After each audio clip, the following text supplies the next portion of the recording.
ছোট ভাই আস্তে আস্তে মা কিন্তু শুনে ফেলতে পারে, কারণ মা ভোরবেলা সজাগ হয়ে যায়। ছোট ভাইটা আমার কথা না শুনে শব্দ করে ফেল, তারপর মা আমাদের দুজনকে একই রুমে। ভোর রাতে হঠাৎ ঘুম ভাঙা। বুঝতে পারলাম ভোর 4টা বাজে। আমার মেয়ে সালমা বলেছিল তাকে 5টার মধ্যে জিম ক্লাস যেতে হবে, কিন্তু গভীর ঘুমে ডুবে যাওয়ায় দেরি হয়ে গেল। ভাবলাম সালমারা করবে, তাই হোল ঘর থেকে ডাকতে চেয়েও সরাসরি তার ঘরের দিকে গেলাম। মনে হল হয়তো সে নিজেই উঠে পড়েছে। ঘরের কাছে পৌঁছানোর পর দেখলাম দরজাটা খানিকটা খোলা, কেন জানি না। হঠাৎ আমার মনে হল একটু সাবধান হওয়া উচিত। দরজার সামনে পৌঁছানোর আগে একটু থেমে গেলাম, তারপর ধীরে ধীরে পা বাড়িয়ে দরজার কাছে পৌঁছালাম। বাইরে থেকে দেখতে চেষ্টা করলাম, দরজা সামান্য ফাঁকা দিয়ে ঘরের ভিতরে চোখ রাখতে। এমন একটি দৃশ্য দেখলাম যে আমাকে হতবাক করে দিন। আমার পুরো শরীর ঠান্ডা হয়ে গেল। আমি দরজার পাশে থমকে দাঁড়িয়ে গেলাম। আমার মেয়ে সালমা বিছানায় ঘুমিয়েছিল, সে পাশ ফিরে শুয়েছিল, তবে তার শরীরে অর্ধেক ঘুরে যাওয়ায় সে কিছুটা অন্যদিকে ছিল। তার পরনে ছিল একটি লাল রঙের টি শার্ট এবং কালো জিনিস। আমি দেখলাম ঘুমের মধ্যে তার টি শার্ট কিছুটা উপরে উঠে গেছে। সে বিছানার এক কোণে শুয়েছিল, তার থেকে সামান্য দূরে, প্রায় 1.5 ফুট দূরে আমার ছোট ছেলে রাসেল দাঁড়িয়েছিল। রাসেল এতটাই কাছে দাঁড়িয়েছিল যে সে সালমার দিকে একদৃষ্টিতে তাকিয়েছিল, কিন্তু সে শুধু তাকিয়েছিল না, যেন কিছু করার চেষ্টা করছিল। আমি ভেতরে কি ঘটছে তা দেখেই বিষয় জেনে গেলাম। এই মুহূর্তে আমার মনে হল, হে ঈশ্বর, এখন কি করব? এই ছেলেটি এত সাহস পেয়েছে যে আমার উপস্থিতিতেও সালমার ঘরে ঢোকার সাহস দেখাচ্ছে। আমার মনের মধ্যে আতঙ্ক কাজ করছি। রাসেল যে আমার 18 বছরের ছেলে, সে কেন সলোমন যে তার 25 বছরের বড় বোন, তার প্রতি এমন আচরণ করছে? তার সাহস যে দিনে দিনে বেড়েই চলেছে। এই পরিস্থিতি দেখে আমার মনে ভয় ঢুকে গেল, এমন কিছু যেন না ঘটে যা তাদের দুজনের জীবনকে নষ্ট করে দিতে পারে। আমি কখনো ভাবিনি যে রাসেল এমন কিছু করতে পারে, তবে এখন সে বড় হচ্ছে আর তার আচরণ আমাকে চিন্তিত করে তুলেছে। আমি আগে কখনো রাসেলের এমন আচরণের দিকে তেমন মনোযোগ দিন, তবে সময়ের সঙ্গে সঙ্গে লক্ষ্য করলাম সেজন্য সালমার প্রতি একটু বেশি মনোযোগী হয়ে উঠেছে। সালমা ছিল তার থেকে 5 বছরের বড়। তার নিজের একটা ভিন্ন জীবন ছিল, কলেজ, বন্ধুবান্ধবের আলাদা একজন। তার সেই যোগাসনের থেকে একেবারেই আলাদা। তারা একসঙ্গে বেশিরভাগ সময় বাড়িতে থাকে, কিংবা আমাদের পুরো পরিবার একসঙ্গে কোথাও গেলে যেমনটা সাধারণ ভাইবোনেরা করে। তারা একসঙ্গে হাসি তামাশা করত, একে অপরকে ঠাট্টা করত কিংবা ছোট ছোট দুষ্টুমি করত। সলোমন সব সময় তার সঙ্গে খুব স্বাভাবিক ও নির্ভীক আচরণ করত। সম্ভবত সালমা এই নির্ভীক আচরণে রাসেলের মনে তার প্রতি এক অদ্ভুত আকর্ষণ তৈরি করেছিল। ধীরে ধীরে রাসেল যে আরও কাছাকাছি যাওয়ার চেষ্টা করতে শুরু করুন, তবে সালমা ছিল তার নিজের জগতে মগ্ন। তার এই ব্যস্ততার কারণে সে কখনো বুঝতে পারেনি যে রাসেলকে একটু অন্যভাবে দেখছে। রাসেল প্রায় সালমার দিকে তাকিয়ে থাকত, বিশেষ করে যখন সে মনোযোগ দিয়ে কিছু করত বা নিচু হয়ে কোনো কাজ করত। রাসেলের দৃষ্টি চলে যেত সালমার দিকে। মাঝে মাঝে সালমার ঘরে নিয়ে আসার চেষ্টা করত এবং আলাপের ছেলে একটু বেশিই ঘনিষ্ঠ হয়ে পড়ত। খুবই লজ্জাজনক ছিল, আমার পক্ষে এটা সহ্য করা কঠিন হয়ে পড়েছিল।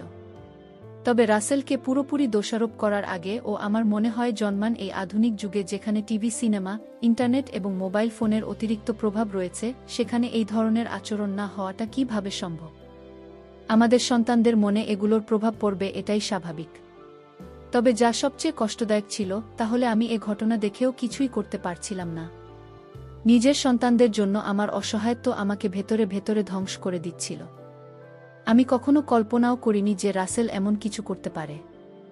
আমার স্বামী রাজ এদিন রাতে পরিশ্রম করেন আমাদের সন্তানদের একটি সুন্দর এবং সুখী জীবন দেওয়ার জন্য। যদি তিনি কখনো জানতে পারেন যে আধুনিক সময়ের প্রভাব রাসেলের মনকে এমনভাবে দূষিত করছে, তাহলে তিনি নিশ্চয়ই প্রচণ্ড কষ্ট পাবেন। তবে তার কাছে এই বিষয়ে বলা আমার পক্ষে সম্ভব ছিল না।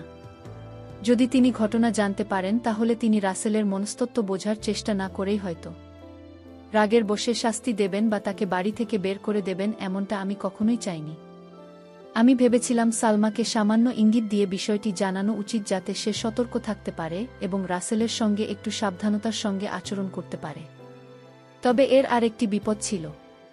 সালমার মনে যদি রাসেলের প্রতি ঘৃণা জন্মায় তাহলে তাদের সম্পর্ক চিরতরে নষ্ট হয়ে যাবে।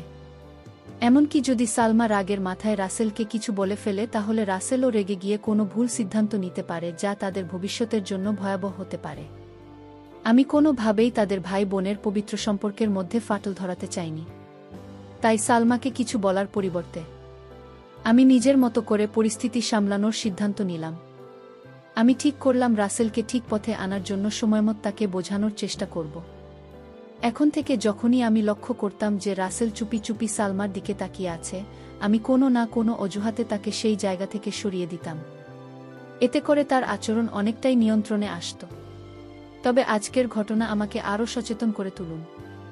আমি বুঝলাম বিষয়টি নিয়ে আমাকে আরও সতর্ক হতে হবে এবং উপযুক্ত সময়ে সঠিক সিদ্ধান্ত নিতে হবে। পিছনে সাহস দেখে আমি বুঝতে পারলাম যে আর দেরি করা ঠিক হবে না। যদি সময়মত আমি কোনো ব্যবস্থা না নিই তাহলে তার কাজের জীবনে বড় বিপদ ডেকে আনতে পারে। আমাকে কিছু একটা করতেই হবে, কিন্তু কিভাবে পরিস্থিতি সামাল দেবে তা বুঝে উঠতে পারছিলাম না। আমার মনে হলো সঠিক পদ্ধতিতে তাকে বোঝাতে স্বাভাবিক হতে পারে। তখন আমি যেটা ঠিক মনে করেছিলাম সেটাই করার সিদ্ধান্ত নিলাম। যদি হঠাৎ করে ঘরে ঢুকে যায় তাহলে রাসেল ভয় পেতে পারে, আর সালমা যদি তাকে এমন অবস্থায় দেখে ফেলে তাহলে সে আরও হতবাক হয়ে যেতে পারে। তাই আমি এমন কিছু করার সিদ্ধান্ত নিলাম যাতে সে বুঝতে পারে যে আমি জেগেছি এবং তার ঘর ছেড়ে চলে যাওয়ার সময় এসেছে। এই ভাবনা থেকে আমি রান্নাঘরে গিয়ে ইচ্ছে করে একটি স্টিলের থালা ফেলে দিলাম। এতে বেশ বড়সড় শব্দ হল। আমার প্রত্যাশা মতো কিছুক্ষণের মধ্যেই আমি দেখলাম বিষাদের ছায়া পাশের পথ দিয়ে চলে যাচ্ছে। তার চলে যাওয়া দেখে আমি স্বস্তি পেলাম। এরপর আমি সালমাকে ডাকার জন্য তার ঘরের দিকে এগোলাম। ঘরে ঢুকে দেখি সালমা তখনও গভীর ঘুমে। এত বড় আওয়াজ হওয়ার পরেও সে উঠে বসেনি। এটা দেখে আমি অবাক হলাম। মনে হলো সে এতটাই গভীর ঘুমে থাকে যে রাসেল সহজেই তাকে দেখতে বা কিছু করার সুযোগ পেতে পারে। শেষমেশ আমি তার কাছে গিয়ে তাকে সরাসরি জাগানোর সিদ্ধান্ত নিলাম। আমি সালমাকে ডেকে জানালাম। সে ঘুম থেকে উঠে আমার দিকে রাগের দৃষ্টিতে তাকাল এবং দেরি হওয়ার জন্য আমাকে দোষ দিন।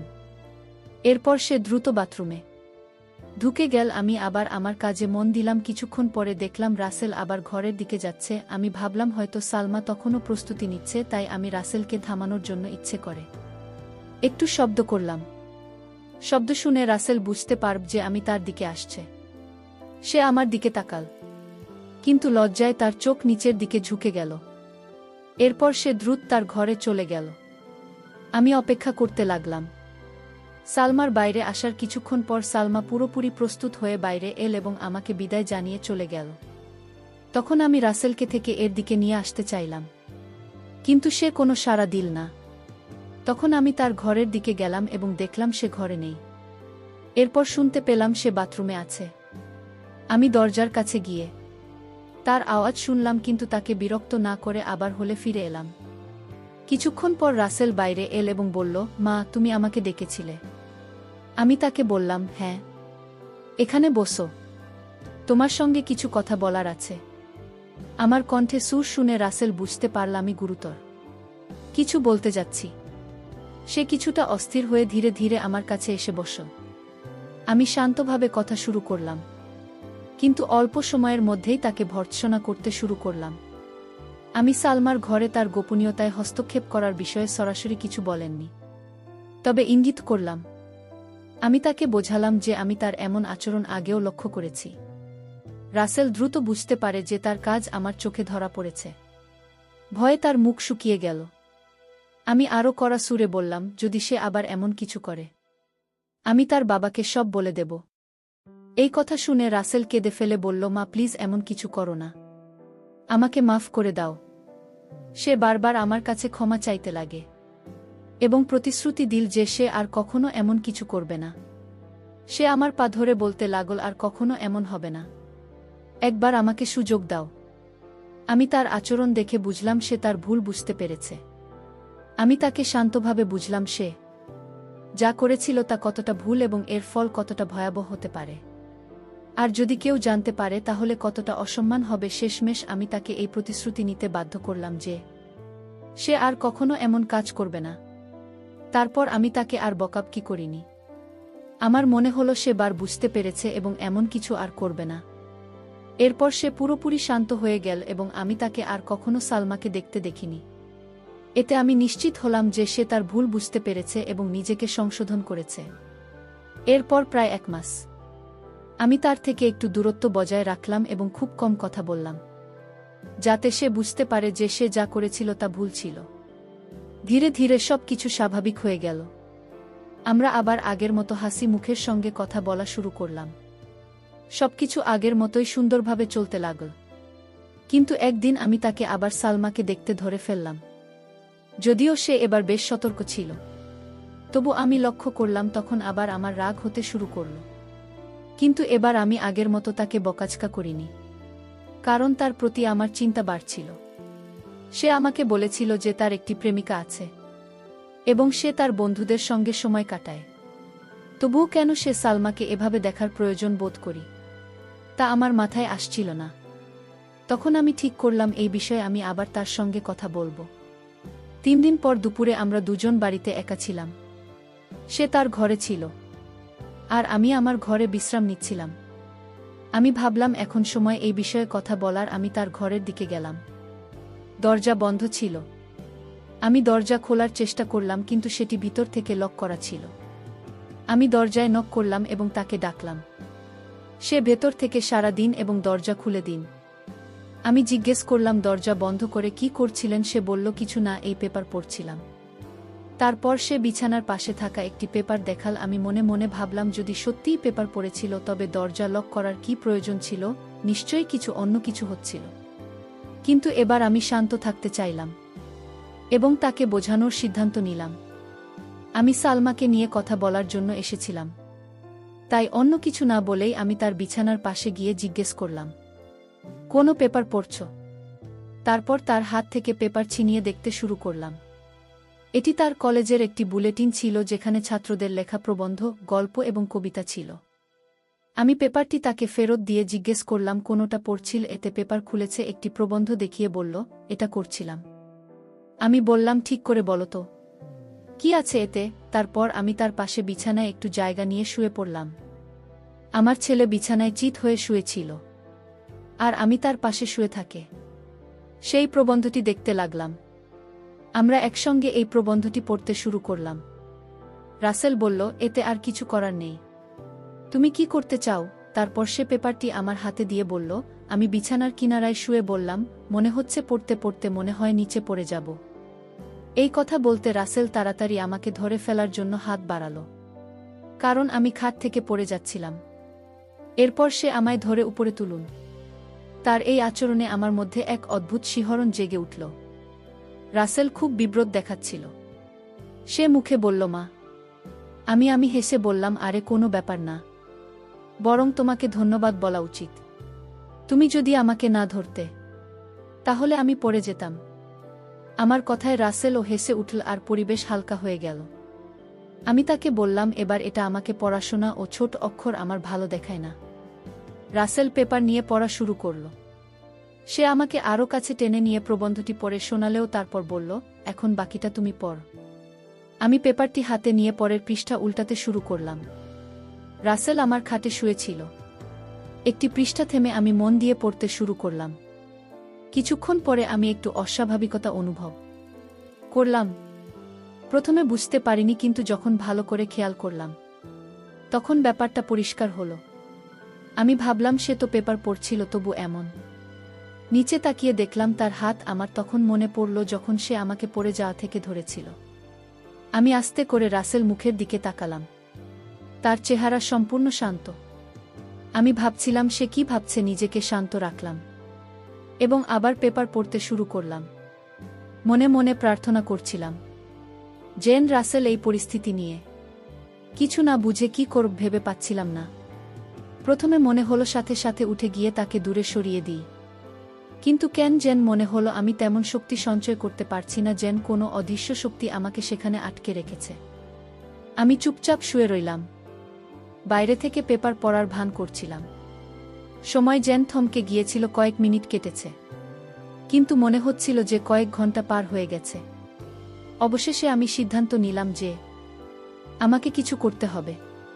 আমি বললাম, রাসেল, মনে হচ্ছে আমার শরীরটা খারাপ লাগছে। তারপর আস্তে আস্তে নিজেকে সরিয়ে নিলাম এবং তার থেকে একটু দূরে সরে গেলাম। কিন্তু রাসেল আমার দিকে তাকিয়ে রইল, কিন্তু কিছু বলল না। আমি তখন পরিস্থিতি হালকা করার জন্য তাকে অন্য কোনো বিষয়ে কথা বলতে লাগলাম। আমি রাসেলের দিকে একবার তাকালাম এবং দেখলাম সে কিছুটা অস্বস্তি অনুভব করছে। পরিবেশ সহজ করার জন্য বললাম, রাসেল, আমার গলা শুকিয়ে গেছে। তুমি কি আমার জন্য এক গ্লাস জল এনে দেবে? রাসেল বিছানা থেকে উঠে জল আনতে চলে গেল। সে রুম থেকে বেরোতেই আমি কিছুটা স্বস্তি অনুভব করলাম এবং মনে হলো তাকেও নিজের আবেগ সামলানোর সুযোগ দেওয়া হলো। যখন সে জল নিয়ে ফিরে এল, আমি তার দিকে তাকালাম এবং দেখলাম সে এখন অনেকটা স্বাভাবিক হয়েছে। আমি তার কাছ থেকে জল নিয়ে এক নিঃশ্বাসে পান করলাম। এটা আমি কিছুটা শান্ত পেলাম। রাসেল গ্লাসটি নিয়ে এক পাশে রেখে আবার বিছানায় এসে আমার পাশে বসল। আমরা হালকা ফুলকা বিষয় নিয়ে কথা বলতে শুরু করলাম। বন্ধুরা, আজকের গল্পটি এখানেই শেষ করলাম। ভালো লাগলে চ্যানেলটি সাবস্ক্রাইব করে পাশে থাকবেন। ধন্যবাদ।